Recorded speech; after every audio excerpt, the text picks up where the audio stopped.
अररिया अरवल में पत्रकारों की हत्या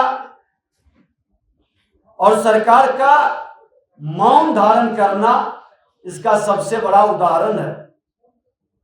कई मौकों पर हमने देखा है कि क्षेत्रीय पार्टी के राष्ट्रीय अध्यक्ष हो या फिर मुख्यमंत्री या उप मुख्यमंत्री पत्रकारों के साथ किस तरह से व्यवहार करते हैं, ये भी सामने लोगों के बीच आया है। बिहार के अंदर सरकार को हमने विवश किया मुआवजा देने के लिए। सरकार की घमंडी और अड़ियल रवैया कि जो पिएगा सो मरेगा, नहीं देंगे मुआवजा, बैक फुट पर आना पड़ा और मुआवजा देने के लिए हमने उन्हें बाध्य किया। अवसरवादी राजनीति के फलस्वरूप वर्तमान सरकार अपने अहंकार में जनभावनाओं से जुड़े मुद्दे भी जवाब देना उचित नहीं समझती है। जितने भी प्रश्न हमने किया, गिने चुने लोगों से घिरे मुख्यमंत्री जी जनता से कट चुके हैं। जनता दरबार में लोग उनको आईना भी दिखा रहा है कि राज्य में जनता की स्थिति कितनी परेशानियों से घिरी हुई है। मानवीय जीवन का कोई मूल्य नहीं रह गया। कब किसकी हत्या हो जाए कोई नहीं जानता और सरकार का अप्रोच संवेदनहीन खानापूर्ति तक सीमित है। हम अपने सभी विधानमंडल दल के सदस्यों को धन्यवाद देते हैं कि एक प्रतिपक्ष की भूमिका में उनके द्वारा सरकार को बखूबी आईना दिखाने का सामूहिक हमने प्रयास किया। आज ही के तिथि में नेता प्रतिपक्ष के रूप में नोटिफिकेशन हुआ था। आज तक पार्टी द्वारा जो भी दायित्व दिया गया, उन दायित्वों को बखूबी निर्वहन करने का हमने प्रयास किया है।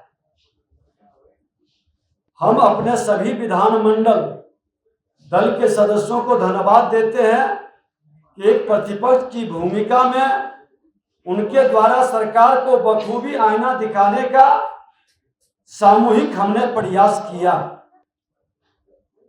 आप सभी लोकतंत्र के चौथे स्तंभ पत्रकार बंधुओं को भी धन्यवाद देते हैं कि आपने विपक्ष की आवाज को जनता तक बखूबी पहुंचाने में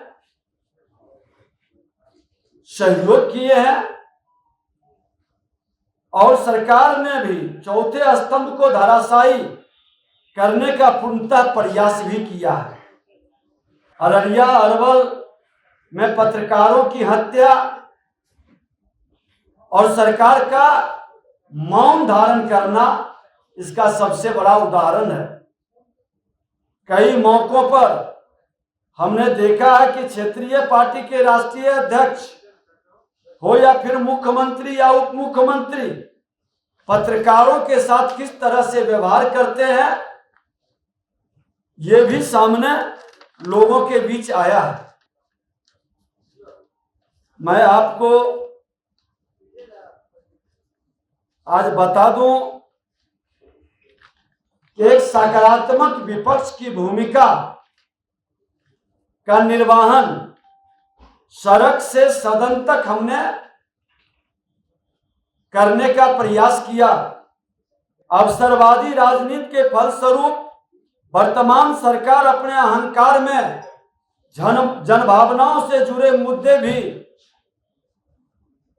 जवाब देना उचित नहीं समझती है। जितने भी प्रश्न हमने किया, गिने चुने लोगों से घिरे मुख्यमंत्री जी जनता से कट चुके हैं। जनता दरबार में लोग उनको आईना भी दिखा रहा है। गोल मटोल जवाब देकर अफसरों पर जिधर भवकी का भाव दिखाकर संतुष्ट करना चाहते हैं, लेकिन वो सफल भी नहीं हो पा रहे हैं।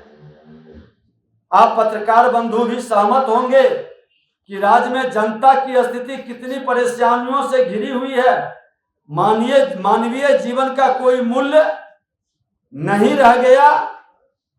कब किसकी हत्या हो जाए कोई नहीं जानता, और सरकार का अप्रोच संवेदनहीन खानापूर्ति तक सीमित है। सरकारी कार्यालयों में बिना पैसे के अगर भ्रष्टाचार की ढेरों शिकायत मिली है।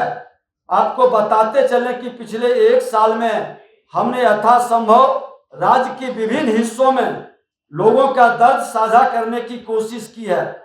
जनता आज के दौर में संवाद के विभिन्न माध्यमों से सब बातों से परिचित है। जनता परेशान है और सरकार से आजिज आ चुकी है। हमने आपराधिक घटनाओं को लेकर अलग अलग आज 365 दिन पूरा हुआ और 247 से ज्यादा पीड़ित परिवार से मिला। इतने जगह पर जा करके कई बार अलग अलग जिले में कई बार गया और उनकी संवेदना ही नहीं बल्कि सड़क से सदन तक आवाज उठाकर शासन प्रशासन से कार्रवाई और समाधान का प्रयास भी किया। आज उसी का नतीजा है कि जहरीली शराब में बिहार के अंदर सरकार को हमने विवश किया। मुआवजा देने के लिए सरकार की घमंडी और अरियल रवैया कि जो पिएगा सो मरेगा, नहीं देंगे मुआवजा, बैक फुट पर आना पड़ा और मुआवजा देने के लिए हमने उन्हें बाध्य किया।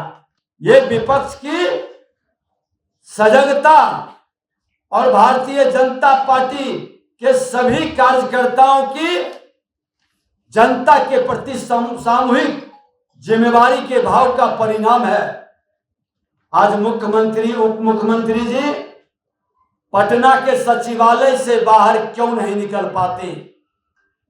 हम पिछले 1 साल में बिहार के विभिन्न हिस्सों के दौरे के अपने अनुभव के आधार पर कह सकते हैं कि बिहार जो तस्वीर पटना के सचिवालय और इसके 5 किलोमीटर में दिखती है, बिहार उससे अलग है।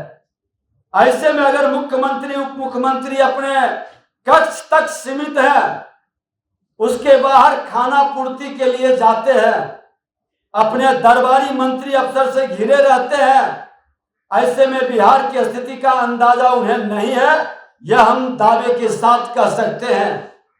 पटना और सचिवालय बिहार नहीं है और जिंदगी फाइलों में नहीं चल सकती है।